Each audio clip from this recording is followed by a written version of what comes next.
የሰው ልጅ በህይወቱ በብዙ ነገሮቹ ይመካል። በተለይም በዘሩ፣ በእውቀቱ፣ በውበቱ እንደዚሁም በሀብቱ የሚመካ ሰው ማግኘት እጅግ ቀላል እንደሆነ አስባለሁ። ብዙ ሰዎች ከዚህ ዘር ተወልጃለሁ ከዛ ዘር ተወልጃለሁ ብለው መርጠው ፈልገው ታግለው ስላልተወለዱበት ዘር ይመካሉ።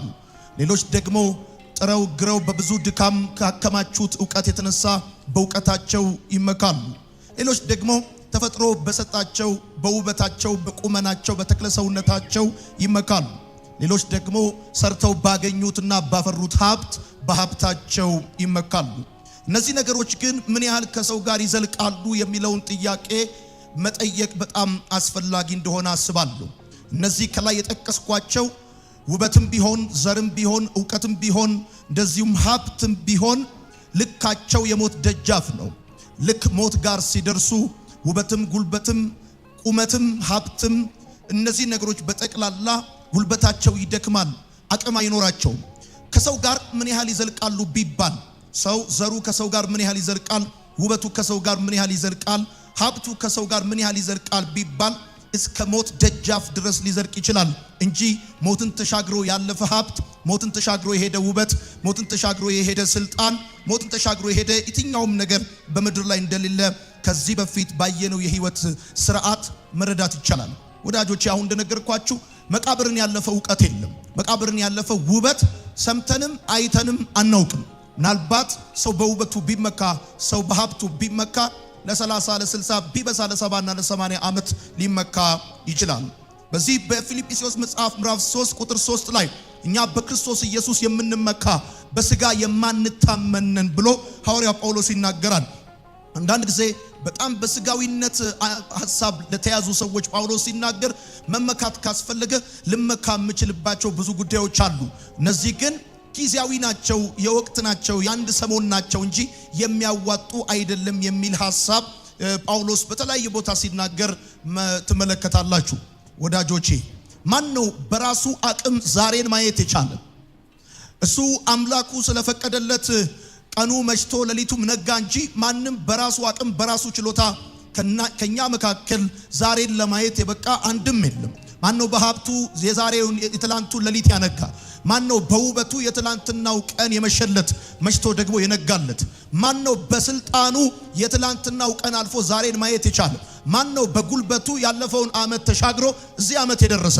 ማንም የለም። እንደውም ይሄን ያንያውን ዓመት ተሻግረን ይሄን ዓመት ያየን ሰዎች ከኛ ይልቅ ጉልበተኞች፣ ከኛ ይልቅ ውበት ያላቸው አቅም ያላቸው ሰዎች ከናቅማቸው ከነጉልበታቸው ከነችሎታቸው ትላንትና ላይ ቀርተዋል። እኛ እንደ ቀልድ የተሻገርነው የትላንትናው ሌሊት ያልነጋላቸው ጎበዞች፣ ያልነጋላቸው አዋቂዎች፣ ያልነጋላቸው በጣም በምድር ላይ ይሄ ነው ሊባል በማይችል ልክ የሚኖሩ ብዙ ሰዎችን ማስታወስ ይቻላል። ወዳጆቼ አምላካችን ስለፈቀደ ቀኑ መሸ። እሱ ስለፈቀደ የመሸው ቀን ነጋ። ማንም በችሎታው፣ ማንም በእውቀቱ፣ ማንም በጥበቡ ይሄንን ሊያደርግ አይችልም። የእግዚአብሔር ቃል በኢሳይያስ መጽሐፍ ምዕራፍ 26 ላይ ሲናገር እንደዚህ ይላል፣ ባንተ ታምናለችና ባንተ ፈጽማ ለምትደገፍ ነፍሴ ፈጽመህ ትጠብቃታለህ። ፈጽመህ ትጠብቃታለህ። ባንተ ታምናለችና ባንተ ፈጽማ ለምትደገፍ ነፍሴ አንተ ፈጽመ ትጠብቃታለህ። ሰው በእግዚአብሔር ካልተጠበቀ፣ ሰው በእግዚአብሔር ካልተረዳ፣ ሰው በእግዚአብሔር ካልታገዘ በራሱ ጉልበት፣ በራሱ አቅም፣ በራሱ ችሎታ የሰበሰበው ነገር አያዋጣውም፣ ያገኘው ነገር አያስቀጥለውም። ይሄ የእግዚአብሔር ቃል በኢሳይያስ መጽሐፍ ላይ የሚነግረንን ነው። ደግሞ ይገርማቸዋል። በኢሳይያስ መጽሐፍ ምዕራፍ 45 ቁጥር 1 ላይ ሲናገር እንደዚህ ይላል፣ እኔ ብርሃንን ሰራው ጨለማንም ፈጠርኩኝ፣ ባለጸጋ አደርጋለሁ ደሃም አደርጋለሁ፣ ሁሉንም ማደርግ እኔ እግዚአብሔር ነኝ ይላል። በኢሳይያስ መጽሐፍ ምዕራፍ 45 ቁጥር 7 ላይ እኔ ብርሃንን ሰራው፣ እኔ ጨለማንም ፈጠርኩኝ፣ ባለጠጋ አደርጋለሁ ደሃም አደርጋለሁ። ዮናታን አክሊሉ ሉዓላዊ በሆነው በእግዚአብሔር ነው የሚያምነው። እግዚአብሔር ሉዓላዊ ነው። እግዚአብሔር አይስክሬም ነጋዴ አይደለም። የወደደውን የሚያደርግ ያደረገውን ደግሞ መሰረት አድርጎ ማንም እንዴት እንዲህ ልታረግ ትችላለህ ብሎ ሊከሰው ሊጠይቀው የማይችል አምላክ ነው እግዚአብሔር አምላካችን። እና እንደዚህ አለ፣ እኔ ብርሃንን ሰራው አለ። አንድ ሰው በዚህ መካከል ብርሃን ካየ እግዚአብሔር ያዘጋጀለት እግዚአብሔር የሰራለትን ብርሃን ነው ያየው። አንድ ሰው እዚህ ማለዳ ጨለማው ከነጋለት እግዚአብሔር ነው ጨለማውን ያሳልፈለት። አንድ ሰው በልቶ ከሆነ ጠጥቶ ከሆነ አንድ ሰው በሰላም ወጥቶ ገብቶ ከሆነ እጁ እግሩ ይሰራ ከሆነ እግዚአብሔር እንደዚህ አለ፣ እኔ ሁሉን አደርጋለሁ አለ። እኔ ሁሉን አደርጋለሁ አለ። ሃሌሉያ። ታዲያ እግዚአብሔር ሁሉን የሚያደርግ ከሆነ ሰው ስለምኑ ይመካል? ሰው በየትኛው ጉዳዩ ይመካል? ቀኑ መሽቶ የነጋው በእግዚአብሔር ከሆነ፣ ብርሃን ያየው በእግዚአብሔር ከሆነ፣ ነገሮች የተስተካከሉት በእግዚአብሔር ከሆነ እኔ ሁሉን አደርጋለሁ አለ። ወዳጄ እጄ የገባው ነገር እጄ የገባው እግዚአብሔር ስለፈቀደ እንጂ አንተ ጎበዝ ስለሆንክ አይደለም። ያለፍከው አንተ ብልጥ ስለሆንክ አይደለም። መተጣጠፍ ስለምትችል አራዳ ስለሆንክ አይደለም። እግዚአብሔር ስለፈቀደ ነው። ወጥተህ የገባኸው ልጅ ወልደ ያሳደግከው ተምረህ የጨረስከው አሁን ያለበት ሁኔታ ያለኸው እግዚአብሔር ስለፈቀደ ነው። አንድ ሰው የሚመካ በእግዚአብሔር ይመካ የሚል ሰው ካለ እጁን አንስቶ አሜን ይበል። እኔ በስጋ ለባሽ አይደለም የምመካው፣ እኔ በዘሬ አይደለም የምመካው፣ እኔ በእውቀቴ አይደለም የምመካው። እነዚህ ሁሉ አቅማቸው እስከ መቃብር ነው፣ እስከ ሞት ደጅ ነው። ከዛ ሊያልፉ አይችሉም። የኔ መመኪያ ግን አልፋና ኦሜጋ፣ የነገስታት ንጉስ፣ የጌቶች ጌታ። ሃሌሉያ። በደንብ አድርጋችሁ አሜን በሉ። የሚመካ በእግዚአብሔር ይመካ። ሃሌሉያ። ታዲያ ሁሉን እኔ አደርጋለሁ አለ እግዚአብሔር። ሁሉን እማደርግ እኔ እግዚአብሔር ነኝ አለ። ኢሳይያስ መጽሐፍ የሚነግራችሁ ይሄንን ነው። ሁሉን የማደርግ እኔ እግዚአብሔር ነኝ። እግዚአብሔር ሁሉን የሚያደርግ ከሆነ ሰው ስለምኑ ይመካል? ስለ ጤንነቱ፣ ስለ ሀብቱ፣ ስለ ቤተሰቡ ስለምኑ ይመካል? የትኛውም በጉልበቱ አግኝቷል፣ የትኛውም በጥበብ የራስ አድርገዋል። እነዛ በጣም የምትወዳቸውን ቤተሰቦች በጥበብ የራስ አላደረካቸውም። ሁሉን የማደርግ እኔ እግዚአብሔር ነኝ አለ። አትታበዩ፣ በኩራትም አትናገሩ። እግዚአብሔር አዋቂ ነው፣ ስራውን ይመስናል። የበረቱ ደክመዋል፣ ደካሞች በርትተዋል። የሚመካ በእግዚአብሔር ይመካ። አጠገባችሁ ያለውን ሰው ንኩትና የሚመካ በእግዚአብሔር ይመካ በሉት። ለዚህ ነው መጽሐፍ ሲናገር እንደዚህ ያለ፣ እኛ በክርስቶስ ኢየሱስ የምንመካ እንጂ በስጋ የማንታመነን አለ። ከዚህ ብሔር ተወልደናል ብለን የማንታመነን፣ ከዛ መተናል ብለን የማንታመነን፣ ስለምንለብሰው ልብስ የማንመካን፣ ስለ ስራችን፣ ስለ ኑሯችን፣ ስለ ገቢያችን፣ እነዚህ በጠቅላላ አቅማቸው እስከ ሞት ደጅ ነው። ወዳጄ ብትሞት በአንድ አቡጀዲ ጠቅልለው ነው የሚከቱ። ከዚህ በፊት አንድ ምሳሌ ነግሬያቸዋለሁ። አንድ ሰውዬ በጣም ሀብታም ነውና ሀብቱ ያስጨንቀዋል። ከሞቱ በላይ የሚያስጨንቀው ሀብቱ ነው። እንዴት ሆኜ ነው የምሞተው? ባዶ ኪሴን ነው ወይ የምሞተው ብሎ የሚጨነቅ ሀብታም ነው። ባዶ ኪሴን ነው ወይ የምሞተው ብሎ የሚጨነቅ ሀብታም። ለማንኛውም ለአንዳንድ ወጪ የሚሆነኝን ነገር አብረሽ እንድትቀብሪልኝ እፈልጋለሁ ብሎ ሚስቱን ጠየቀ እና የሰፈር ሽማግሌ፣ ከተማ የሀገር ሽማግሌ ሰብስቦ እና በቃ ተናዘዘ። የተወሰነ ወጪ ከባንክ ወጪ አርጊና አብረሽ ቅበሪልኛል እና ሞተ። ያው ሞተ አይቀርም ሞተ። ከቀብር በኋላ የሀገር ሽማግሌዎች እንደ ያለሽን አረግሽለት ያሉ፣ አዎ ቼክ ጽፌለታለሁ ይዘርዝር አለች። እዛ ሄዶ ይመንዝር አለችው። ያለ ነገር በጠቅላላ የሚያገለግል እስክትሞት ነው። ይገርማል። እሱንም ሊያገለግል የሚችለው ሲፈቅድልህ ነው። ብዙ ሰዎች ይገርማል አላቸው እንጂ አይበሉም። እንደዚህ ብሎ ነው የሚያዩት። ሰለሞን እንደዚህ ያለ፣ ሰው ሀብቱን በአይኑ ከማየት በቀር ምን ይተርፈዋል? ከዛ ሲቀጥል ደግሞ ሰው ሀብቱን የሰራው የመጨረሻ ትርፉ ምግቡ ነዋል። አፒታይት ራሱ ካለ፣ የመብላት ፍላጎት ራሱ ካለ ሁሉ በእግዚአብሔር ነው አለ መጽሐፍ ሲናገር። እውነቴን ነው የምነግርህ፣ መጽሐፍ እንደሚናገር እኔም ተኛው አለ ደግፎኛልና ነቃው አለ። እኔ ይህን ቃል በጣም ነው የምወደው። ሰው የሚተኛው እግዚአብሔር እንቅልፍ ሲሰጠው ብቻ ነው። የጣፈጠ እንቅልፍ ከእግዚአብሔር ዘንድ ነው። አሜን በል። ለመተኛት ብለህ መጨበስ አይጠበቅብህም፣ መቃም አይጠበቅብህም፣ ማጨስ አይጠበቅብህም። አምላክን እግዚአብሔርን የምትመካና የምትታመን ከሆነ በሰላም ትተኛለህ፣ ከተኛበትም ትነሳለህ። እግዚአብሔር መመካዬ ነው የሚል አሜን ይባል። እግዚአብሔር ስለ ነገ መመካዬ ነው የሚል አሜን ይባል። ነገን ሳስብ እንዴት እኖራለሁ ብዬ አልሰጋም። እንዴት እኖራለሁ ብዬ አልሰጋም። የዓለም ኢኮኖሚ ሊቃወስ ይችላል። የዓለም ፖለቲካ ሊበጠበጥ ይችላል። ተራሮች ካሉበት መሰረት ሊናወጡ ይችላሉ። የሰማይ ኃይላት ሊናወጡ ይችላሉ። እኔ ግን መታመኛዬ አልፋና ኦሜጋ፣ የዘላለም ንጉሥ፣ የጌቶች ጌታ ኢየሱስ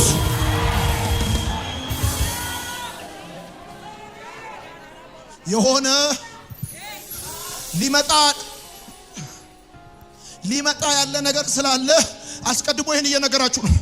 ከዚህ ቃል በኋላ በህይወታችሁ ሊሆን ያለ ነገር እንዳለ እርግጠኛ ነኝ። ምክንያቱም ነው with no reason እዚህ አልተገኛችሁም።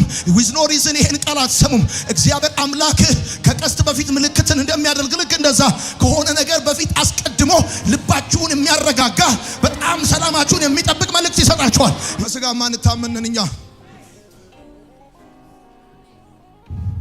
ኢትዮጵያ ማጆሪቲ ነን እያላችሁ የምታስቡ ሰዎች ካላችሁ ከኢትዮጵያ ከወጣችሁ ማይኖሪቲ ምድል አታገኙ። ዘራችሁ ወንዝ አሻግራችሁ፣ ዘራችሁ የቤት ኪራይ ከፍልላችሁ። ሰው በእግዚአብሔር ቃል ነው መመካት ያለበት። ይሄ ሁሉ እስከ መቃብር ነው ወዳጆቼ። አስተዋይ የሆነ በእግዚአብሔር ይመካል፣ በጌታ ይመካል። አይኖቹን ከዛሬ ላይ አንስቶ ዘላለሙ ላይ ያደርጋል። አስተዋይ የሆነ ሰው በሀብቱ አይመካም፣ በትምህርቱ አይመካም፣ በእውቀቱ አይመካም፣ በጉልበቱ አይመካም። ጉልበት ቢሆን ያረጃል፣ ውበት ቢሆን ይረግፋል፣ ሀብት ቢሆን ይበተናል። እንደነበረ የሚኖር አንድም ነገር የለም። እንደታጨበ የሚኖር የነገስታት ንጉስ የጌቶች ጌታ እግዚአብሔር ብቻ ነው። ዛሬ ደስ እንዲላችሁ ፈልጋለሁ። ፊታችሁ እንዲያበራ መመኪያችሁ እግዚአብሔር ከሆነ አንድ መዝሙር አለ መመኪያ የሚል መመኪያው እግዚአብሔር የሆነ ሰው ደስ ይበለው። ምስጉን ነው እንደዚህ አይነት ሰው። ስለዚህ የሚመካ በእግዚአብሔር ይመካ ካልኳችሁ አንደኛ ጻፉ። በሶስት ጉዳይ እንድትመኩ ነው ዛሬ ቃል የምንካፈለው። አንደኛ የሚመካ ቢኖር በዘሩ፣ በእውቀቱ፣ በውበቱ፣ በሀብቱ ሳይሆን የሚመካ በምህረቱ ይመካ። በምህረቱ ይመካ። በምህረቱ አንዳንድ ሰው በአስራቱ ይመካል፣ በስጦታው ይመካል፣ በጸሎቱ ይመካል። እኔ በሳምንት 3 ጾማለሁ፣ አስራትና መባ ሰጣለሁ፣ በአንድ እግሬ ጸልያለሁ፣ ቆሎ እየበላሁ ነው ምናምን። አንዳንድ ሰው በእንደዚህ አይነት ጉዳይ ይመካል። ዞሮ ግን የምነግራችሁ እንደዚህ ነው። በምህረቱ የሚመካ በምህረቱ ይመካ። ወዳጆቼ ክፋትና መከራ በሞላበት ዓለም ተጠብቃችሁ የምትኖሩት እግዚአብሔር ሰማያትን በምህረቱ ስለደገፈ ነው። መጽሐፉ የሚናገረው ይሄንን ነው። ሰማያትን በምህረቱ ባይደግፋቸው ኖሮ ካስታወሳችሁ ራእይ መጽሐፍን ስናጠና ትዝ ካላችሁ 6ኛው ማህተም ሲፈታ ፀሐይ ትጠቁራለች፣ ጨረቃ ብርሃኗን ትከለክላለች፣ የሰማይ ኃይላት ይናወጣሉ። በበለስ ፍሬ እንደሚረግፍ እንደዚሁ ከዋክብት ከሰማይ ይረግፋሉ። እግዚአብሔር ደግፏቸው ነው እነዚህ ፍጥረት ዓለም በጠቅላላ ባሉበት ያሉት። በክፋትና በመከራ ዓለም ሞትና ብዙ ጭንገፋ ባለበት በዚህ ዘመን ሰው ተጠብቃችሁ የምትኖሩት እግዚአብሔር በምህረቱ ቤታችሁን፣ ኑሯችሁን፣ ትዳራችሁን፣ ብዙ ነገራችሁን ስለደገፈ እንጂ እናንተ አብሶሉትሊ ፐርፌክት ስለሆናችሁ አይደለም። እንከን የሌለባችሁ ስለሆናችሁ አይደለም። በምህረቱ ስለተደገፋችሁ ነው። በመዝሙር 52 የእግዚአብሔር ቃል እንደዚህ ይላል ከ7 እስከ 9 ወዳጆቼ በዚህ ቦታ የሚናገረው እንደዚህ ነው። ካወጣችሁ በኋላ ከማንበባችሁ በፊት ወደ እኔ ተመልከቱ። በዚህ ቦታ የሚናገረው ሐሳብ እንደዚህ ነው። በእግዚአብሔር የማይደገፍ ሰው ከምድር ይነቀላል፣ ከቤቱም ተመንጥቆ ይወጣል። በእግዚአብሔር የማይታመን በእግዚአብሔር የማይደገፍ ሰው መመኪያውን እግዚአብሔር ያላደረገ ሰው ከሕያዋን ምድር ይነቀላል። ሞትን ያላያችሁ ሰዎች ካላችሁ በእግዚአብሔር ምሕረት የተደገፋችሁ ብቻ ናችሁ እና የእግዚአብሔር ቃል የሚለው ይሄንን ነው። በእግዚአብሔር የማይደገፍ ሰው ከምድር ይነቀላል፣ ከሕያዋን ምድር ይነቀላል፣ ከቤቱም ተመንጥቆ ይወጣል። በጣም የሚገርማችሁ መዝሙረኛው ሲናገር እንደዚህ ይላል፣ እኔ ግን በእግዚአብሔር ቤት እንደለመለመ ወይራ ነኝ፣ ለዘላለም በምህረቱ ታመናለሁ ይላል። እኔ እንደለመለመ ወይራ በእግዚአብሔር ቤት ነኝ። ለምን ሲባል ከዘላለም እስከ ዘላለም በምህረቱ ታመናለሁ። ያልደረኩት፣ ያልጠፋሁት፣ ያልተነቀልኩት ስቲል ኤግዚስት ያደረኩት እኔ በችሎታዬ በጉልበቴ ሳይሆን ከዘላለም እስከ ዘላለም በእግዚአብሔር ምህረት ስለምታመን ነው። እንደዚህ ይላል ቁጥር 5 ጀምሮ ባነብ ደስ ይለኛል። እግዚአብሔር ግን ለዘላለም ያንኮታኩታል፣ ይነጥቃል፣ ከድንኳንም መንጥቆ ያወጣል፣ ከሕያዋን ምድር ይነቅላል። ጻድቃን ይህን አይተው ይፈራሉ፣ እንዲህም እያሉ ይስቁበታል። እግዚአብሔርን መጠጊያ ያላደረገ ነገር ግን በሀብቱ ብዛት የተመካ በክፋቱም የበረታ ያ ሰው እነሆ እኔ ግን በእግዚአብሔር ቤት እንደለመለመ የወይራ ዛፍ ነኝ፣ ከዘላለም እስከ ዘላለም በእግዚአብሔር ምህረት እታመናለሁ። ያ መመኪያውን ገንዘቡ ያደረገ መታመኛውን ሀብቱ ያደረገ በክፋቱ የበረታ ሰው ከምድር ይነቀላል፣ ከድንኳኑ ተመንጥቆ ይወጣል። ጻድቃን ይህን ባዩ ጊዜ ይፈራሉ፣ እንደዚህም ይላሉ እግዚአብሔርን መጠጊያ ያላደረገ ሰው ጨርሶ አይደለም ጨንግፎ ነው ከቤቱ የሚወጣው። ከምድር ይነቀላል፣ ግን አለ ቀጥሎ ሲናገር እኔ ግን በእግዚአብሔር ቤት እንደ ለመለመ ወይራ ነኝ ከዘላለም እስከ ዘላለም በእግዚአብሔር ምሕረት እታመናል። ነገን እኖራለሁ ብዬ የማስበው ጎበዝ ስለሆንኩ ሳይሆን እሱ መሐሪ ስለሆነ ምሕረቱ የማያልቅ አምላክ ስለሆነ በምሕረቱ እታመናለሁ። ቸርነትና ምሕረት ይከተሉኛል እንደሚል መጽሐፍ የሚከተሉ ከንፈር ሊመጡልህ እንዳይመስልህ፣ ከንፈር ሊመጡብህ እንዳይመስልህ። በምሕረቱ ከወደክበት ያነሳል። በቸርነቱ እየደገፈ በምሕረቱ እያነሳ ሰውነህና በህይወት መንገድ ላይ ስትሄድ ይደክማል። ደክመህ ስትወድቅ በምሕረቱ ያነሳል። ከዛ አንስቶ ብቻ አይተውህም፣ ይገርማል። ድጋሚ እንዳትወድቅ በቸርነት ይደግፋል። እንደዚህ እያለ ካየልህ ቦታ ያደርሳል። ካየላችሁ ቦታ በምሕረት እየተደገፋችሁ መድረስ ይሆንላችኋል። በደንብ አልኩና አሜን ባሉ። በእግዚአብሔር ምሕረት እታመናለሁ። እኔ አለ በእግዚአብሔር ቤት ከዘላለም እስከ ዘላለም በምሕረቱ በእግዚአብሔር ቤት አለ እንደ ለመለመ ወይራ ነኝ። ቆይ እዚህ ጋር ሁለት መስመር እንድታሰምሩበት ፈልጋለሁ። የሚለው እንደዚህ ነው። እኔ በእግዚአብሔር ቤት ወይራ ነኝ ብቻ አይደለም የሚለው እንደ ለመለመ ወይራ ነኝ በእግዚአብሔር ቤት። ይገርማል። በእግዚአብሔር ቤት እንደ ለመለመ ወይራ ነኝ አለ። ለምን? ከዘላለም እስከ ዘላለም በእግዚአብሔር ምሕረት እታመናል። ያየልኝ ጋር ደርሳለሁ። እንዴት? በምሕረቱ። ከተባለልኝ አንድም አይቀርም። እንዴት? በምሕረቱ። ጠላቶቼ ያሰቡብኝ አይሳካላቸውም። እንዴት? በምሕረቱ። እስቲ አሜን ይባላል። የእግዚአብሔር ቃል እንደሚናገር ሳኦል ዳዊትን በሕይወቱ ዘመን ሁሉ ይፈልገው ነበር፣ እግዚአብሔርም አሳልፎ አልሰጠውም ተብሎ እንደተጻፈ በጌታ በኢየሱስ ስም ለሚፈልጓችሁ እግዚአብሔር አሳልፎ አይሰጣችሁ። ለጥርሳቸው ንክሻ አሳልፎ አይሰጣቸው። ለአመጽና ለክፋታቸው አሳልፎ አይሰጣቸው። ይፈልጓችኋል፣ አያገኟቸው። ይከተሏችኋል፣ አይደርሱባቸው። ይወረውራሉ፣ አይመቷቸው። አንድ ሰው በምሕረት ተከልያለሁ የሚል አሜን ይበል። እግዚአብሔርን መጠጊያ ያላደረገ ነገር ግን በሀብቱ ብዛት የተመካ በክፋቱም የበረታ ያ ሰው ነው አለ ከሕያው ምድር ይነጠቃል፣ ከቤቱም ተመንጥቆ ይወጣል። እንደው ደግሞ እኮ ኢትዮጵያዊ የሆነ ደግሞ በሀብት ስትመካ እኮ ደግሞ እኮ ማፈሪያ ያለ ጌታ ምስክሬ ነው። ሐዋሳ እኮ ሀብታም፣ አዲስ አበባ እኮ ምስኪን ነው። አዲስ አበባ ሀብታም፣ ዱባይ ምስኪን ነው እኮ። አዲስ አበባ ሀብታም፣ አሜሪካ ምስኪን ነው። ሲጀመር ሀብት ንጽጽራዊ ስለሆነ ምስኪን ነው የምትሆን። ጳውሎስ እንደዚህ አለ። ጳውሎስ እኮ እስከ 3ኛ ሰማይ ሄዷል እኮ። ሁሌ አይደለም እናወራው። ጳውሎስ እኮ 3 PhD የነበረው ሰው እኮ ነው። ጥላው ሁሉ ሰው ይፈውሳል፣ ጨርቁን ሰው ይፈውሳል። የሚገርም እኮ ሰው ነው ጳውሎስ እኮ። የሚገርም ከአዲስ ኪዳን 14ቱን መጽሐፍ የጻፈው እኮ ጳውሎስ ነው። ይሄ ጳውሎስ እኮ ነው። እኛ በክርስቶስ የምንመካ በስጋ ማንታመነን ከዚህ ወገን ከዛ ወገንን የምንል አይደለንም። እኛ የምንመካው መስቀሉ ላይ በተሰራው ስራ በወደደን በሱ። ሃሌሉያ። ነገን ስናስብ ለመኖር ተስፋ የምናደርገው የምንታመንበት አንዳች ሌላ ክንድ የለንም። እኛ አቅማችን እግዚአብሔር ነው። መመኪያችን እግዚአብሔር ነው። መመኪያዬ እግዚአብሔር ነው የሚል ሰው አሜን ይባል። ጠላታችሁን ደንቦይ ነው የሚፈርጠው። አሜን ይባል። መመኪያዬ እግዚአብሔር ነው የሚለው አሜን ይባል። yes ወዳጆቼ ካስታወሳችሁ የእግዚአብሔር ቃል ሲናገር ምን ይላል? ኤርሚያስ በሰቆቃወ ኤርሚያስ ላይ ሲናገር እንደዚህ ይላል። በደም ስሙኝ። ያለ ምክንያት ጠላቶቼ የሆኑ ሕይወቴን ሊያጠፉ ሞከሯል። በጥልቅ ጉድጓድ ሕይወቴን ሊያጠፉ ሞከሯል። በደንብ አድርጋችሁ ስሙኝ። ያለ ምክንያት ጠላቶቼ የሆኑ በጥልቅ ጉድጓድ ሕይወቴን ሊያጠፉ ሞከሯል። ከዛስ በጥልቅ ጉድጓድ ሕይወቴን ሊያጠፉ ሞከሩ ካለ በኋላ ያለው ነገር እንደዚህ ነው። በላዬ ላይም ዘጉብኛል። ከዛስ የውሃ ሙላት በአናቴ ላይ ፈሰሳል።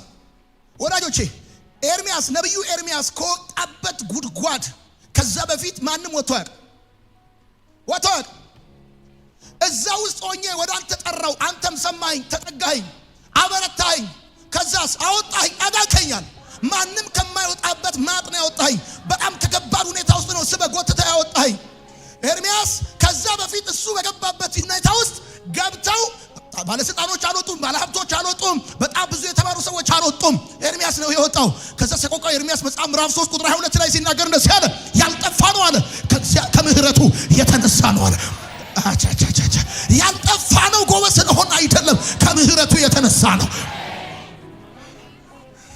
እንደዛ ነው ያለው። ከምሕረቱ የተነሳ ርህራሄው አያልቅም። ያልጠፋ ነው። እኛ የገባንበት አይነት ሁኔታ ውስጥ የገቡ ብዙ ሰዎች ነበሩ። እኛ ከወጣንበት ያልወጡ እዛው እንደገቡ የቀሩ እና ወጥተን እነሱ እንደገቡ የቀሩት እኛን ያስወጣን የእግዚአብሔር ምሕረት ብቻ። አሜን ይባላል። እስቲ አሜን ይባላል። ስለዚህ የሚመካ በምህረቱ ይመካ።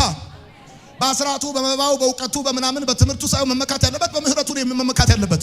ያልጠፋ ነው በህይወት ያለ ነው ስቲል ኤግዚስት ያደረግነው የምንመላለሰው እንደውም ጤነኞች ሆነን በብዙ መልኩ እግዚአብሔር ደግነት አድርጎልን በምህረቱ የተነሳ ነው ያልጠፋን። ርህራሄው ስላላለቀን ያልጠፋን። ብዙ ሰዎች መልካቸው ፊታቸው ብዙ ነገራቸው ሲቀየር እሱ የማይቀየር አምላክ ስለሆነ ምህረቱ የማያልቅ አምላክ ስለሆነ ነው በህይወት ያለ ነው። በምህረቱ ከትቢያ ላይ ያነሳን ወደ ቤቱ አስገባን።